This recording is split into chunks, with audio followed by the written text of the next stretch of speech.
Well, hello everybody. Welcome to another live stream on Survey podcast. And today I am joined by Dr. Jack Bull. And today we're going to be talking about the letters of Ignatius and Marcion's Gospel.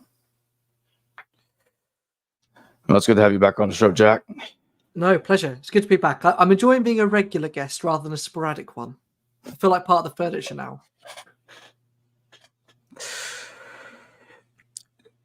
Yeah, so as we've talked about many times in the past, you're working on the free letter collection of Ignatius, which you believe is the earliest strata of the text of Ignatius.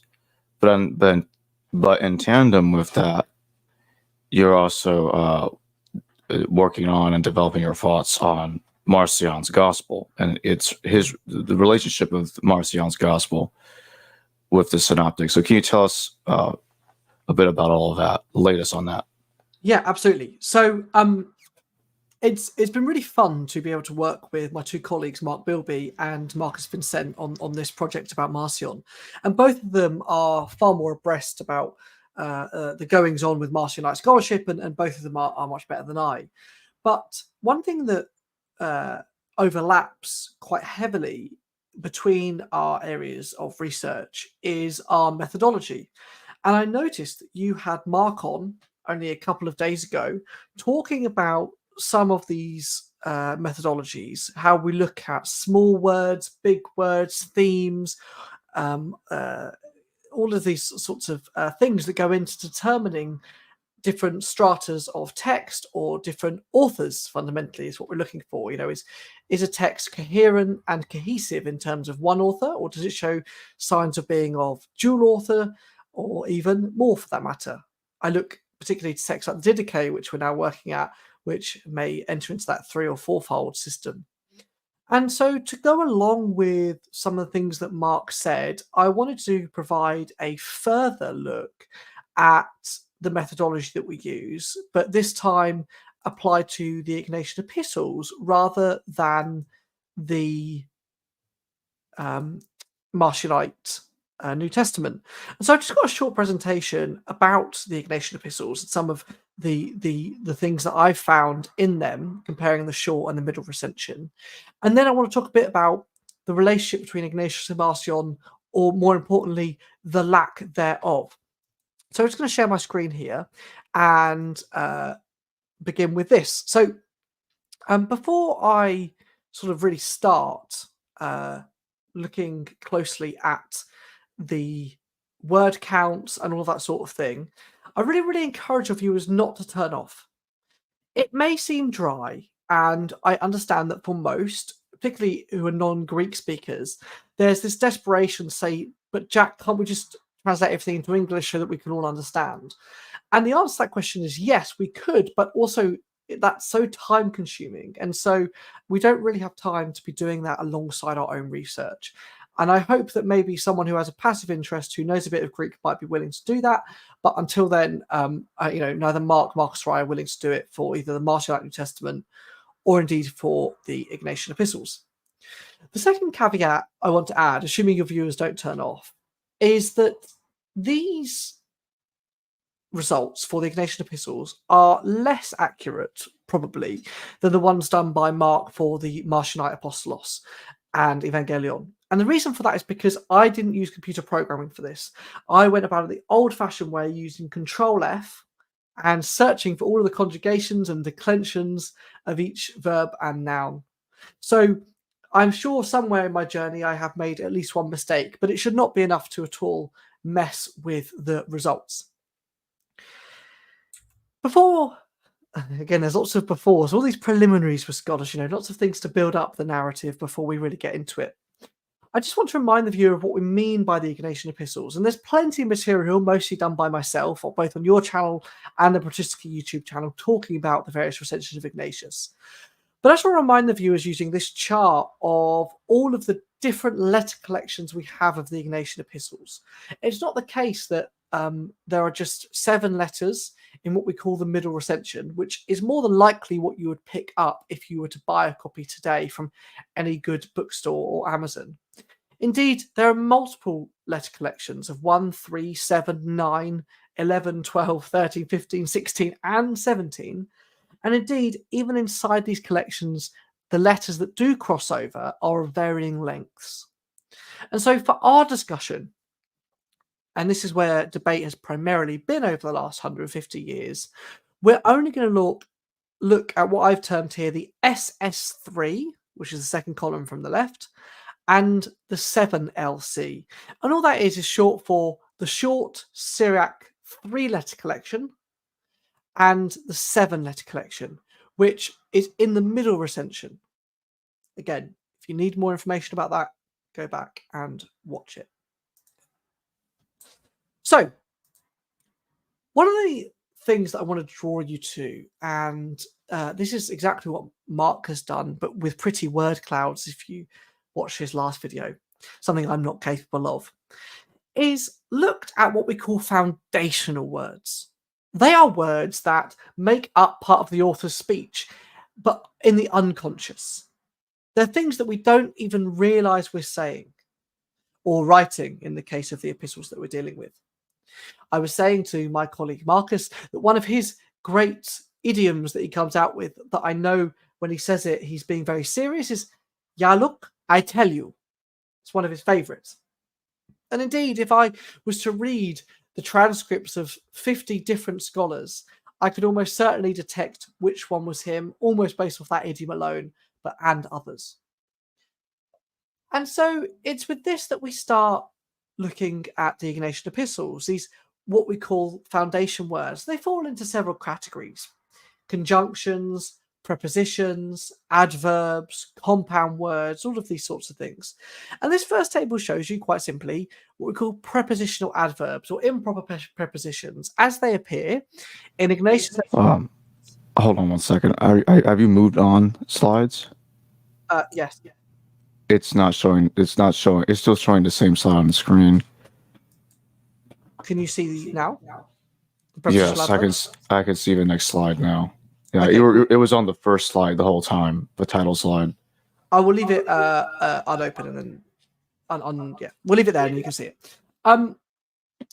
So when we look at this, it says prepositional adverbs, and it shows you in both the Syriac short recension and the Greek middle recension of the 7 how many times these particular prepositional adverbs occur. Now, I haven't translated all of them for you, only a couple at the bottom, namely hama and horis. And these two words are really, really interesting. In a preliminary work done by Milton Perry Brown in the mid-60s, he noticed that these two words, hama and horis, are very, very important words for Ignatius in the middle recension. He argued that they were characteristically Ignatian, and that without them, his epistles don't even go together. And you can see that, and this is on the far right, second from the right, sorry, that the total uses in the 7-letter collection of hama are 9, and of horis they are 11. And when we then translate that to the short recension, which is 2 columns over, total uses in the SS3, we can see that it's 0. So what Milton Perry Brown recognized as characteristically Ignatian is gone.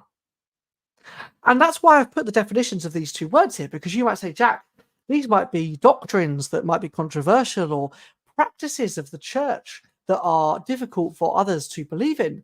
But you can see by the definitions here that actually quite the opposite. They are what I call benign words, inoffensive, not important in any stretch of the imagination. They are just part of speech.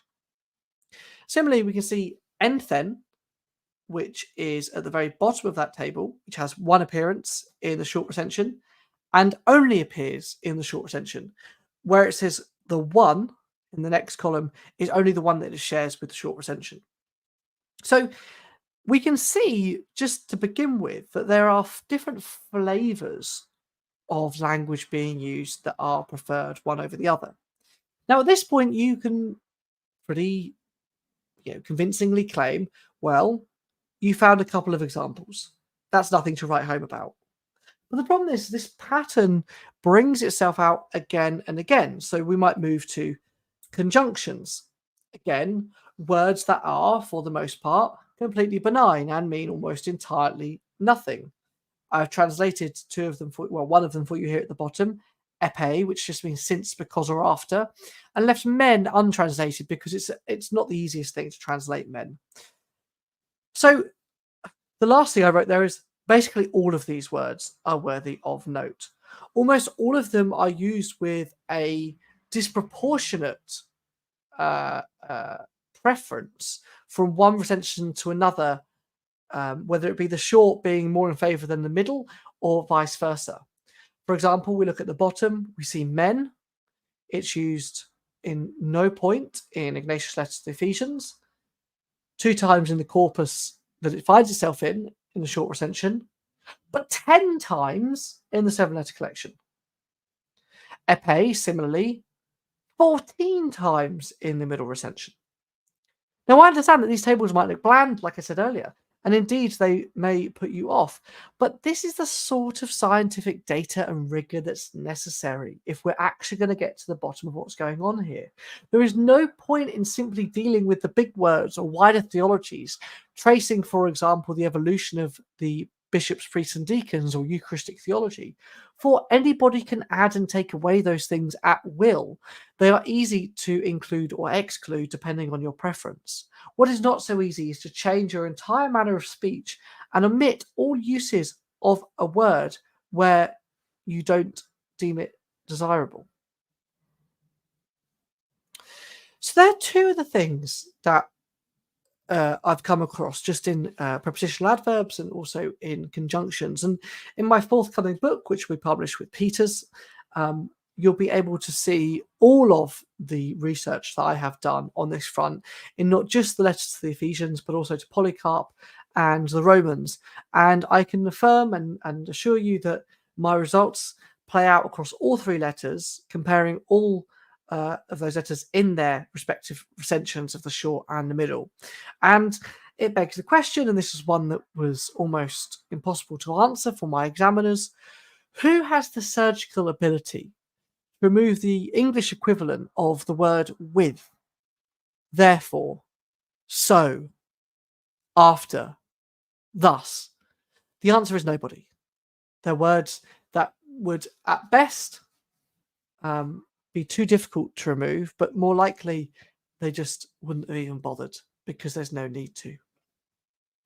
And so that's just one of the elements, and I thought it particularly pertinent at this point because Mark had just done the stuff on Marcion. Now, one of the other things that I've done quite a lot with for the Ignatian epistles, and this is something that I hope one day will be done on the Marcionite New Testament too, is look at the possible influences on the text. I know that Mark has looked at some of Virgil and Homer and sort of the mimesis criticism that Dennis MacDonald uses quite a lot in the Synoptic tradition, and looked at that in the Marcionite stuff. But with the Ignatian epistles, we look somewhere else, and the place that I had to look, and this is also where it draws sort of into this Marcionite business, is what relationship did the Ignatian epistles have with the Gospels? Now, one of the things that the Ignatian epistles has always been used for is an early dating of Matthew, 1 Corinthians, Romans to some extent, and indeed a couple other of the Pauline epistles. And this was always stuck in my craw, as it were, because it was sort of the last bastion against Marcion, if you were to believe the middle recension, that if he did know Matthew, then it would show that Matthew was earlier than Marcion. But one of the things that I found is that when we compared this middle recension to the short, many of those biblical allusions went missing. So here's a table, and you have to excuse its rather rudimentary look. I had to take screenshots of it because of all the footnotes that sort of clouded the screen. So I had to take it in 2 separate parts. But this table shows you in each letter, in its respective corpus, how many possible, and I use the word possible here in the most overemphasized way, how many possible allusions there are to the various New Testament texts that we have in our canon. And you'll notice that there are 63 in total in the middle recension and a possible 29 in the short recension. And in my thesis, I cover pretty much all of those 29 individually and cover whether or not they are in fact an allusion. And indeed, surprise, surprise, what you find is that of those 29 possible allusions that you find in the short recension, they really are pushing it. They may share 2 words with a canonical text, or at best they share sort of one small sentence. But it's sentences that in no way can be in which you could ascribe a literary dependency of one text onto another. Whereas when you look at those additional ones where the middle recension quotes from the New Testament, it is abundantly clear to which text they refer and the author to whom they attribute it. They will quote word for word, perhaps a whole sort of 2 or 3 verses. One of the other things the middle recension does is iron out some of the perhaps contradictory elements of the short recension with regard to the epistles of Paul. It looks at times like Ignatius in the short recension contradicts Paul, particularly on the subject of the resurrection. Indeed, Ignatius doesn't really mention in the short recension the resurrection, which we'll come on to again in a moment when we talk about Marcion. The middle recension tries to right that wrong and makes quite a big play about the resurrection and its significance in the church. So too about slavery, and I know Chrissy Hansen disagrees with me about this slightly, but when Paul talks about if you can receive freedom, then you should take it. In Ignatius, quite the opposite. If you are a slave who were to leave their master, you would be condemned to your own desires. Oh dear. Oh dear.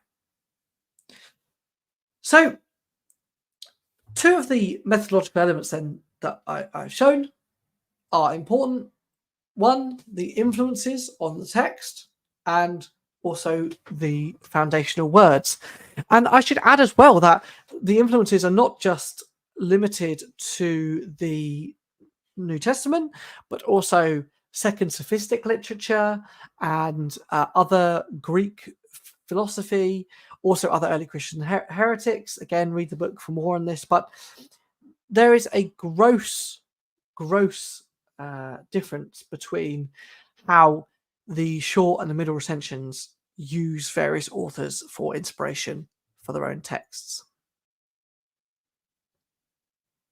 Now, the last little bit of methodology that I think crosses over with the Marcion epistles is my favourite in many ways, the reception of the text. And this is one of the problems we have with the New Testament that Kurt Aland brought up himself. He said, I don't know where my New Testament's gone. Now, I paraphrase, that's more my phrase directly than it is his, but the sentiment is nonetheless the same. He said, I'm going to find out if these church texts are early.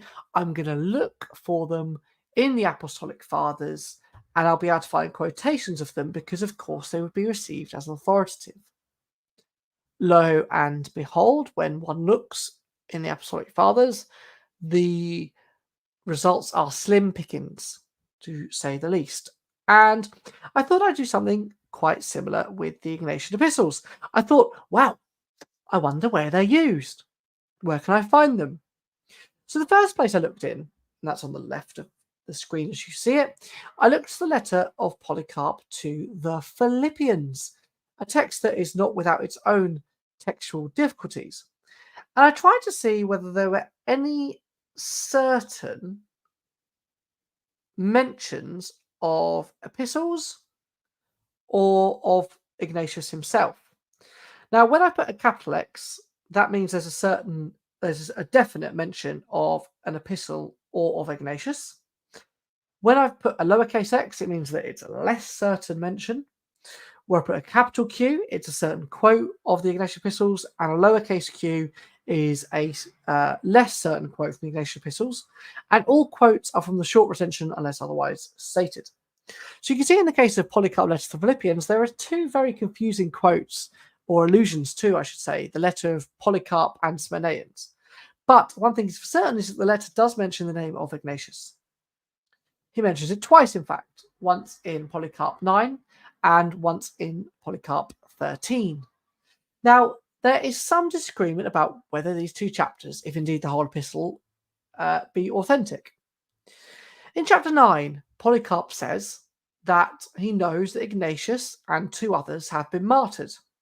And yet, only a couple of chapters later, he seems to suffer from an immediate case of amnesia, because he then says to the church in Philippi, "Hey, do you know what happened to my good friend Ignatius and those who are with him?" Almost like he's forgotten only a few sentences ago that Ignatius had died. So that has led some to suspect that Polycarp 13, or perhaps chapter 9, are not authentic, and that at least one of them was added at a later date. And indeed, I subscribe to that category of thought, that I think Polycarp's letter, chapter 13, is indeed not genuine. And it's in that letter that we find it's in that chapter that we find the allusions to Ignatius's letter to Polycarp and Ignatius's letter to the Smyrnaeans. So to some extent, I don't even want to include them in this chart with any great emphasis, because I think that this is a later addition, perhaps done by someone seeking to authenticate the Ignatian epistles, in particular Ignatius' letter to the Smyrnaeans.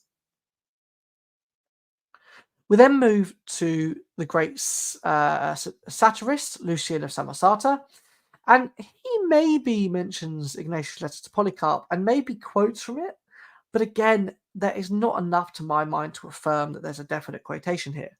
Indeed, Lucian writes this text about someone that most have considered to be Ignatius, but Lucian doesn't even refer to Ignatius by that name. He calls him Peregrinus. And that's why I put an X in the lowercase under the name of Ignatius, because I cannot say that it is Ignatius to whom he refers, as he calls him Peregrinus. But nonetheless, the two stories do seem, at least in part, to overlap. So the first person that we see receiving the letters of Ignatius is Irenaeus of Lyon. Again, quite some time after Ignatius supposedly died, maybe around 110. This is now in the 170s. They've been lost for some time. And Irenaeus does quote definitely from Ignatius' letter to the Romans, chapter 7, verse 3. And this quotation is from the short recension. What makes it so strange is Irenaeus does not quote, or not reference, the author who said it. He only says that the man who said this was a great martyr, one of our own. He does not mention Ignatius by name, which is weird, right? Especially if Irenaeus knows Polycarp and Polycarp knows Ignatius. His anonymity, that's weird. That's really funky. But nonetheless, it at least shows, for the first time, a definite reception of the Ignatian epistles, but only in the short recension. The LGC is the letter to the Gallican churches, and indeed here we only get a possible allusion to Polycarp, but I wouldn't feel confident in saying it was definitely from there. Unlike a little bit later in Melito, where we do get a quotation from Polycarp, again from the short recension, not the middle. Theophilus may provide a reference to Ephesians, again it's not clear. And then, lo and behold, Origen, again, notice how late we're getting now with Origen. We've moved out of the 2nd century. Origen definitely quotes from Ephesians and Romans, only in the short recension. And he might also quote from Ignatius' letter to the Smyrnaeans, but the astute among you will have already noticed there's a question mark there. And that footnote 844 in my thesis denotes the fact that, yes, he does quote a line from Ignatius' letter to the Smyrnaeans, but does not attribute it to Ignatius, but rather to the teaching of Peter. Stranger and stranger. Why? Why would he, the great diligent scholar, why would he misattribute a quote if he'd known better? Indeed, it's my suspicion that he did not know better, and indeed only knew the short recension, and that the quote from Ignatius to the Smaneans, which you'll see in the next column, is taken up by Eusebius as Ignatian, was unknown to Origen as such. It was lifted from the Doctrina Petri and moved to the Smaneans. So who's our first person to ever give us a reference or quotation of the middle recension? My goodness, it's Eusebius. I mean, ridiculously late. Centuries have passed since Ignatius' death. Admittedly, no, not hundreds, hundreds and hundreds and hundreds, but certainly enough to make it, what's going on here? And Eusebius enumerates all 7 of the epistles and quotes from Romans and Smaneans. It's fairly certain that he quotes from the middle recension of Romans and indeed from Smaneans also. This is the exact issue I had when it came to the New Testament versus Marcion, either in the Apostolos or the Evangelion. And indeed, this is just replicated, this methodology, in the Ignatian epistles.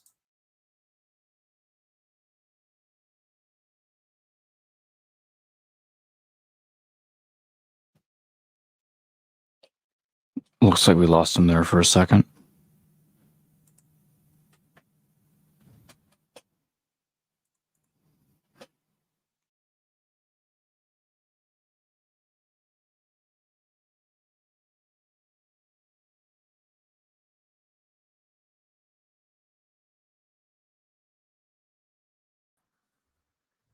Apologies. That would have cut on my stream now, so those that are there, welcome back to this side of the channel. So all that to say that the reason why I wanted to bring it in with the Marcionite stuff is because the methodology here is replicable. It's not just the case that, as someone once put it in my chat, that we were using weak source methods, right? That we can show, as good scientific inquiry does, that with repeated experimentation, as it were, if that's the right word to use here, we get the same results. We find the same thing. And I think in many ways that the Ignatian epistles are a great control study in a place where the Marcionite can fall down slightly. For those familiar with the Marcionite stuff that we've been doing, all of it is done through reconstruction. We don't have any copies, manuscripts, etc. of the Marcionite stuff. So it's all done through reconstruction.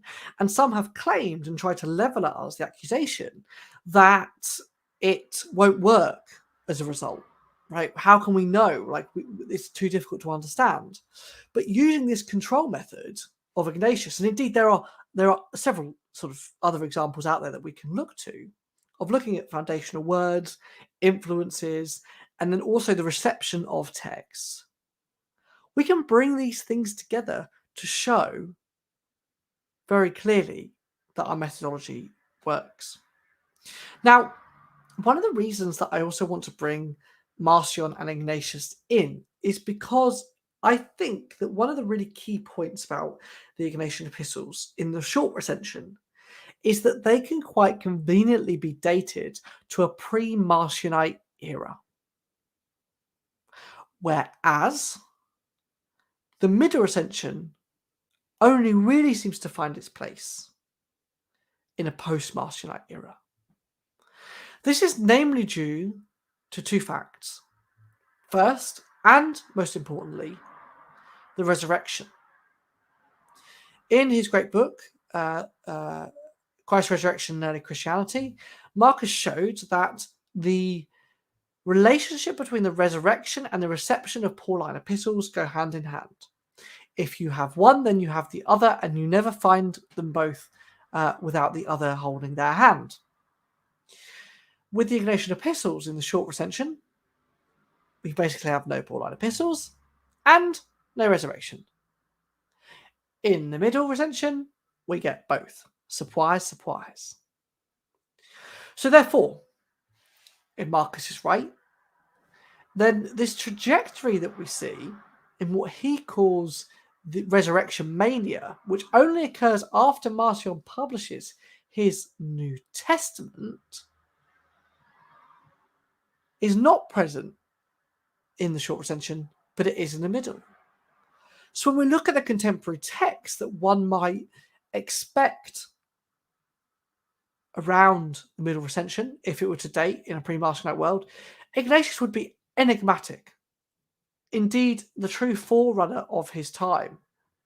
He would have been the great resurrection advocate when seemingly nobody else really was. Yet, if you put him in a date post Marcion, well then that seems to align him with everything else that's coming out at the time. So too his knowledge of Paul, obviously, as well. So that's the first point. The second, and this is also why this Marcion and Ignatius stuff really, really is a problem. Before his own inquiry into the text, when Marcus was looking at some of the stuff that shows an early dating for the New Testament and reception of it, as I mentioned earlier, the last bastion of this was really Ignatius in the Middle Recension. And it wasn't until his 2019 book, Writing Early Christianity, and indeed my thesis, which has only affirmed his initial conclusions, that we realised that this bastion actually had fallen as well. And that with the Middle Recension gone in favour of the short, if indeed people would even want to accept the short, which I'm sure some won't after my thesis is published, that's fine as well.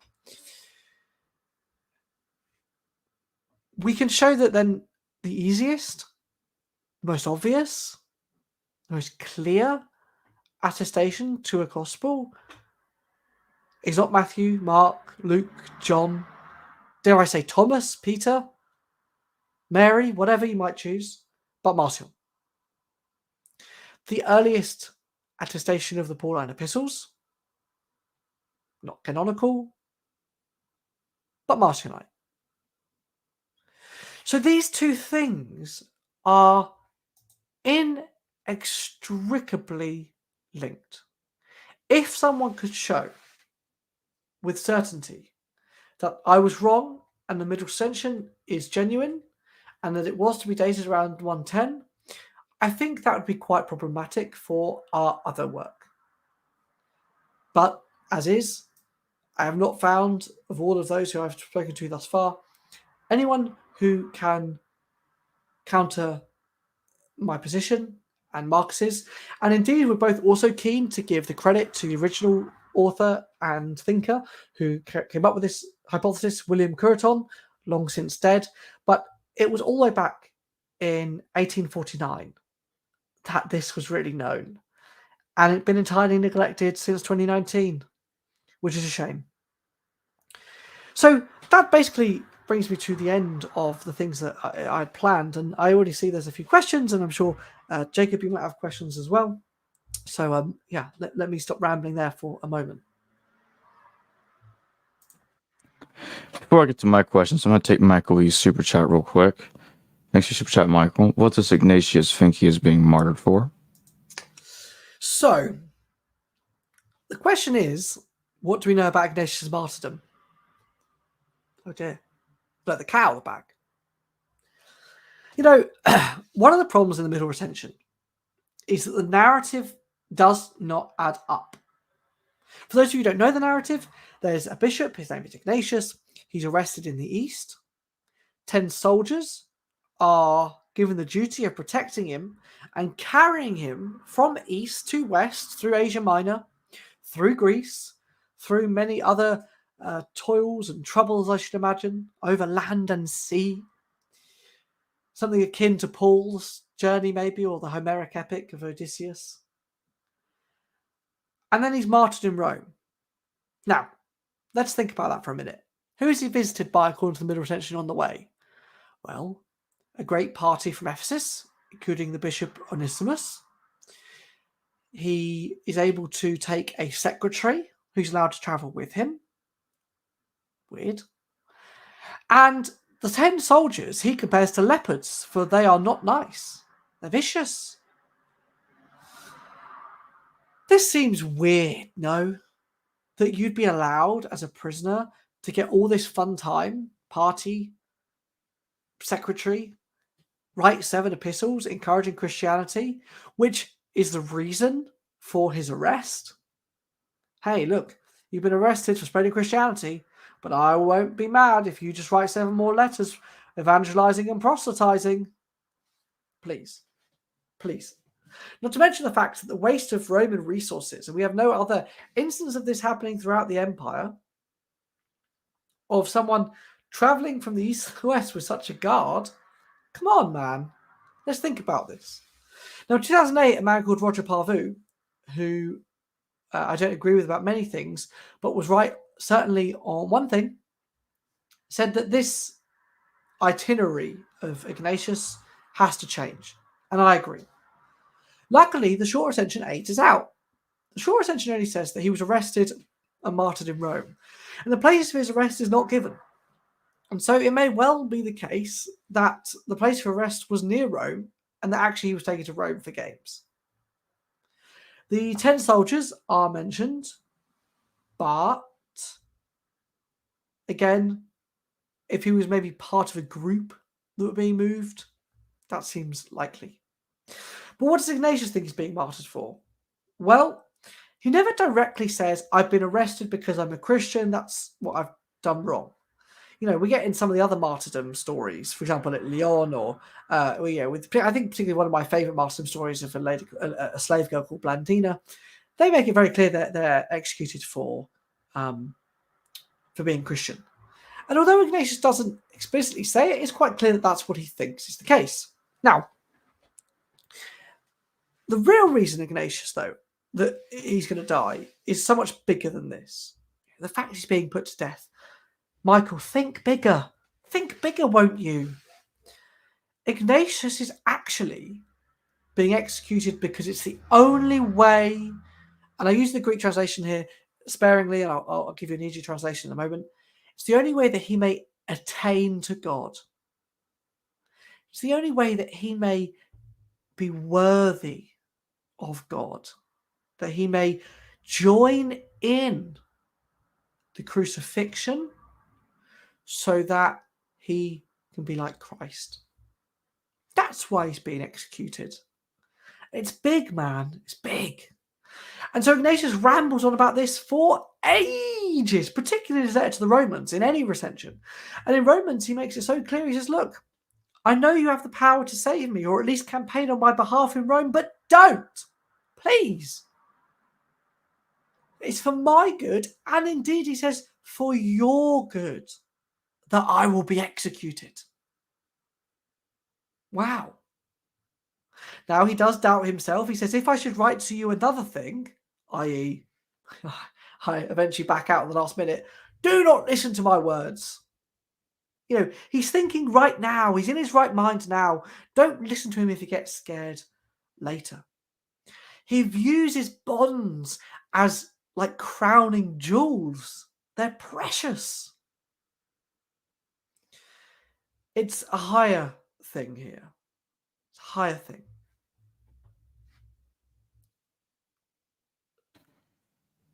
We got another super chat. Mr. Warlight, thank you for your super chat. Could Polycarp in his epistle to the Philippians in chapter 13 be referring to this short recension, a reference to letters sent by Ignatius? No, I think not. And the reason why is because it seems to allude to 2 letters written to Smyrna, i.e. one to Polycarp and one to Smyrna, right? So there's 2 letters written there. And in the short recension, we only get a letter to Polycarp. And here's what I find mad about the letter to the Smyrnaeans, okay? This is really important. In Ignatius' letter to Polycarp, in chapter 6, he provides a greeting to the Smyrnaeans. He says, look, you guys are doing great. You know, you're under the bishop. standing ovation, all the rest of it. Love you lots, Ignatius. But if that's true, why is he writing another letter? Indeed, I actually think that chapter 6 in the short recension may also be a corruption of what was the original epistle. Okay, that's important. But I can't show that with textual evidence. I have to show it in a rather convoluted manner. And it's, some people might say that's weak. So let's stick with just the main topic here. I think that the Epistle to the Philippians really does, Polycarp's letter to the Philippians, I should say, really only does show Polycarp and Smyrnaeans as two separate letters, and therefore is an allusion to both. And that's why I think that it both doesn't make sense in two ways. One, because it's writing into history the extra letters in the middle recension, binding them together. And two, because of this gross amnesia that happens to Polycarp. Hey man, I'm gutted my friend's dead. Yeah. Hey, do you know what happened to Ignatius? I mean, it's like Joe Biden's writing this thing, yeah? I mean, even across the pond we see that. This guy doesn't know where he is, if Polycarp is that person. Okay, he might be an old man, but okay now. Seems unlikely. So now we have a Patristica super chat. Kanelski, excuse me. Marcion collected and published Paul's letters. Who would be that figure for Ignatius' letters? Does that help with the dating or relation of the two? I am really excited that you asked that question. I'm really excited because, so Marcion, yes, probably Marcion collected them. Yes, he certainly published them. Whether he was the first one to collate them, I think it's pretty certain, but I wouldn't want to say for 100% because you know me, anyone who knows me, Jack doesn't like 100%. But when it comes to the Ignatian epistles, here I think we have, to my mind, quite an easy answer. We have Polycarp and Romans in manuscripts on their own. They enjoyed a manuscript tradition on their own. Fascinating, right? We don't have Ephesians. That should be said. So we then have the three-letter collection, but nobody ever quotes from the three-letter collection, ever. Origin only quotes from Ephesians and Romans, excludes Polycarp. Weird. And lots of people only quote only from one letter. So who put these things together? Well, I think this was a several-stage thing. I think that they were first collated into the short recension. Again, think about it practically, right? We get these things in codices, and that's fantastic. But who the hell writes three letters, 1111, and then goes, right, I'll tell you what, send that to Polycarp. When he's finished, the second bit, send that on to the Ephesians. You know what, the next bit, that's to the Romans. Yes, I send it there afterwards. Of course you don't. You write it to Polycarp, you send that one, the Ephesians that way, Romans that way, blah, blah, blah. Someone then says, oh, I'd love to get these in one place. And they make that first collation. Now, I think it's at this point that a couple of changes were made to the Ignatian epistles. There are three places in the short recension that show signs of being corruptions. Polycarp 6, Ignatius Ephesians 19, and Romans in the inscription. And also Romans 9. And I think that's the first stage where these texts are being built. Okay.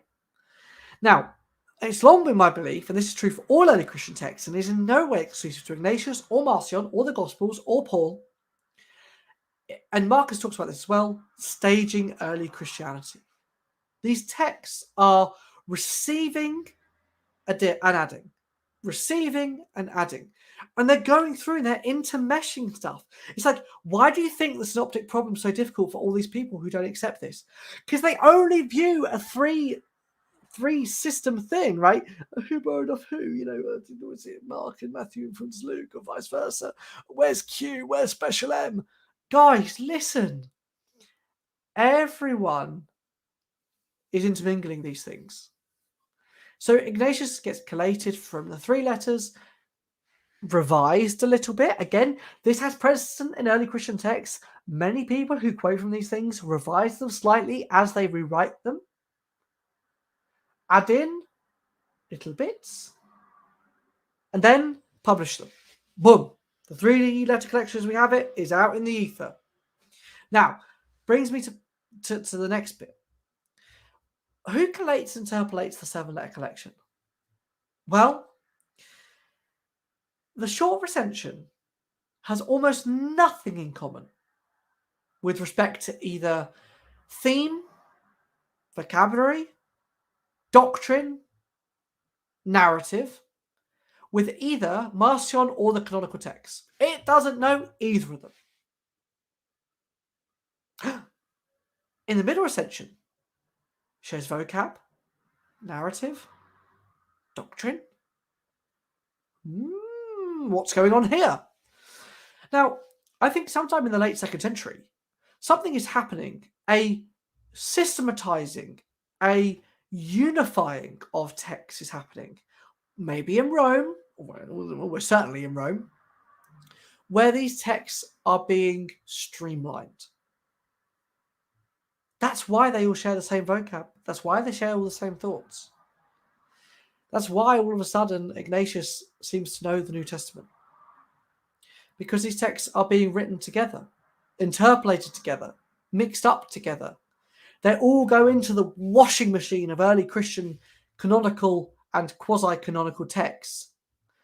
Barnabas, Didache, Clement, Ignatius, Shepherd of Hermas, Paul's epistles, the Synoptic Gospels, John, you name a text, it's going into the mixer and being churned. They're sharing ideas and being edited and all the rest of it.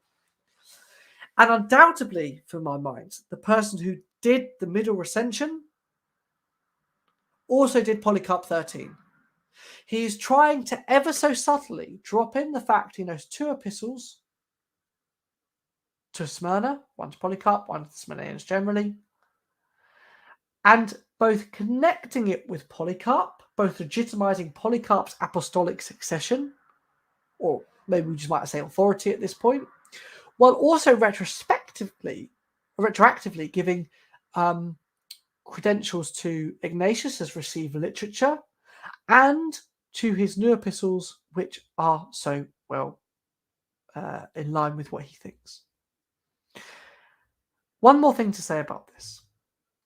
I think that one of the reasons that Ignatius' letters come under so much editing and attack is because in the earliest parts, they're not received as that authoritative in some way.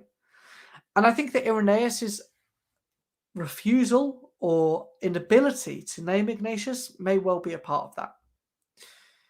I think in a world where Ignatius knew it was Irenaeus knew it was Ignatian, man, he would have quoted him by name and didn't.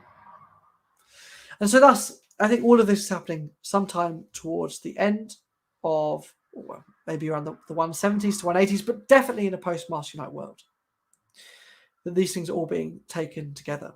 So yes, I do think that the canonical texts and their revision from the Marcionite and the Ignatian epistles in the short and their revision into the middle are deeply, deeply connected. So what you're saying is the free letter collection of Ignatius knows Marcion's Evangelion, but it doesn't know anything about the canonical New Testament. No, it doesn't even know the Evangelion. It shares nothing with Marcion. Ignatius doesn't know. Ignatius and Marcion would not be friends, probably. I mean, I don't know whether that's the truth, but I mean, Marcion's obsessed with the resurrection. Yeah, I mean, that's his big shtick. Ignatius knows nothing of this. He knows no Evangelion stories. He knows no quotes from Jesus. He knows nothing of Christ's life. Indeed, he doesn't really share in Ignatius Thesis 19. If I'm wrong about that, maybe we say I am for a moment. He would directly oppose Marcion because Ignatius Thesis 19 says that Jesus was born of a virgin. Well, Marcion would have hit the roof if you'd said such a thing to him. So, no, again, that's why it strikes me as being in a pre-Marcionite world, because he doesn't show any knowledge or engagement with any of the doctrines, dogmas, or scriptures of Marcion. And indeed, everyone after Marcion seems to talk about the resurrection, but not Ignatius, not in the short recension.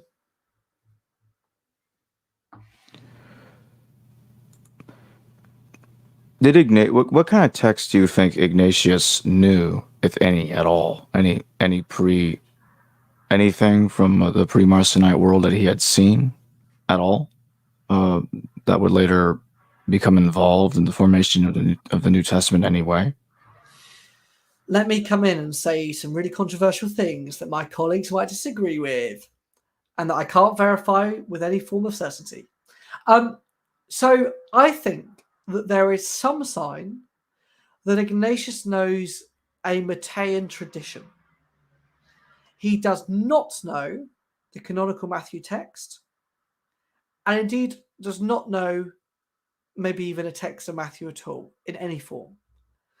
But he does use some phrases like Matthew, like be as, that phrase about be as cunning as serpents, right? He quotes that almost directly. Now, that, again, that's a common phrase, right? It's hardly the equivalent of when the LDS Joseph Smith ripped off the King James Version of the Bible, including the mistakes the KJV makes. But there is some sort of vague echo of this going round as Matthean tradition. Indeed, I think that he may even know something of Mark as well, but how you would delineate that is almost impossible to say, because I don't know what Markan text existed then. Even if you take Papias's point of view, it's hard, right? It's hard to know what Papias had. So if we don't have it, I can't trace it so clearly. But I definitely think that whatever Matthew was, or there's something of that's roaming in the background. As for Paul, I don't think he had any Paul, because he doesn't seem to know Paul. He mentions him by name, as indeed he mentions Peter by name. But he doesn't seem to know their doctrines or philosophy or theology. So, again, you're at a loss. I always think the burden of proof here is on those who seek to prove the attestation rather than the other way around. Because I don't think you can claim that two words that are the same are enough to show a literary dependency. It was the same criticism I made, actually, of Dennis MacDonald, when he can sometimes overreach. Morna D. Hooker, who's one of my favorite scholars ever, she's awesome. She said that we must be so careful not to engage with parallelomania. And I could not agree more, that we should be so cautious to see things that we want to see. Indeed, let's not throw the baby out with the bathwater. I think of some mythicists who just throw out all evidence for the historical Jesus because it doesn't suit them. But there's a middle ground there, I think.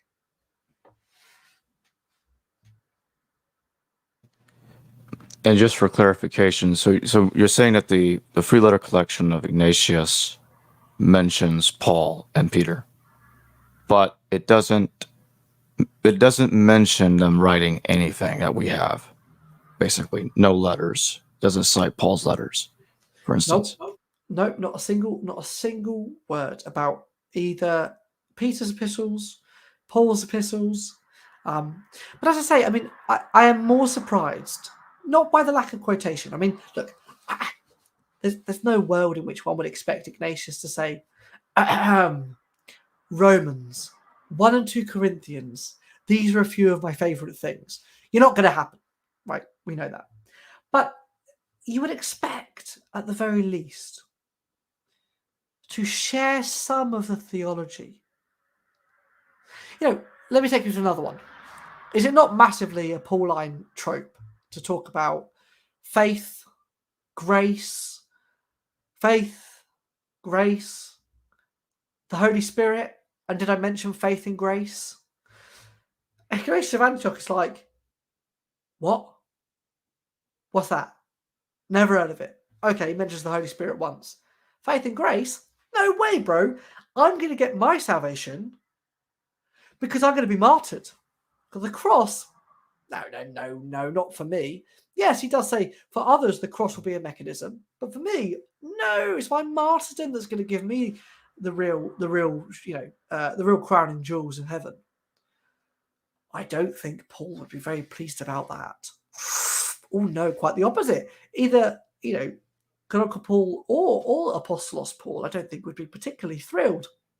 And in addition to that, the mentioning of Peter and Paul one after the other is even more peculiar in some ways, because he's the first person that I'm aware of to mention these two figures in tandem. And it doesn't happen before him, really. Notice Peter first. So again, I struggle to see how Ignatius could have had any of the Pauline literature, despite knowing Paul himself, because he doesn't just not mention it, doesn't just not quote from it or allude to it, doesn't even share its theology, and yet recognizes Peter and Paul as authoritative, as apostles.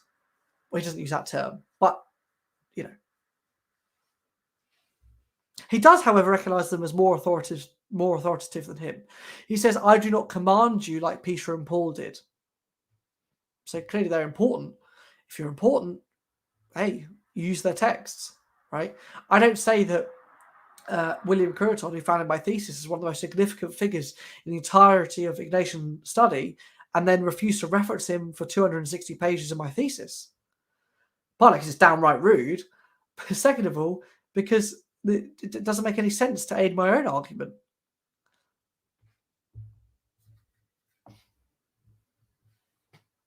I want to go back to what you were saying earlier about the Matthean overlaps with the three letter collection. Could it be that this could this be linked at all with the Aramaic Matthew or Hebrew Matthew that Papias is referring to? If I had Papias, I'd let you know. And I don't, so it's very difficult. One thing I would say is that, I mean, this text that we're dealing with in the short recension, though in Syriac, was translated from Greek, almost certainly. And so it's not like I could easily trace Semitic sort of stylistic elements of the Semitic language back into maybe an Aramaic Matthew, because it's come through Greek, which, you know, is just, when it's been translated 2 or 3 times, it's a bit of a mess. So, yeah, I couldn't tell you. All I know is that, all I'm saying is that whatever canonical Matthew came from, however many layers back it may be, that is the tradition that once was shared. And it's not coherent, it's not systematized, it's not obvious, but it just smells like Matthew. It's a bit like, you know, if you cook a very smelly fish and the next day you walk in and you say, someone says, did you cook fish last night? They wouldn't be able to tell you what fish it was, but they sort of, it's in the air, it's around. And so I couldn't tell you what strata of Matthew, but certainly there was a Matthew somewhere.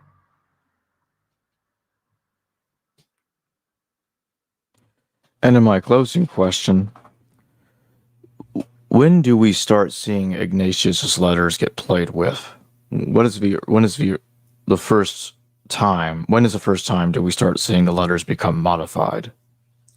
I think the end of the 2nd century, maybe before. I mean, it's before Origen, because the version of the Ignatian epistles that Origen has, I think, are corrupted. Now, again, I haven't got manuscript evidence to verify that, so we always have to be careful. Again, I know I'm not popular for this, but, you know, this is why I get very upset about the Josephus argument, because without manuscripts I find it difficult, and I hear, yeah, but the thing is, Jack, it's only relayed through Christian authors, and therefore they would have corrupted it and only continued with the corruption. That's a great argument, and I hear it, but to then assume what the text would have been, tough.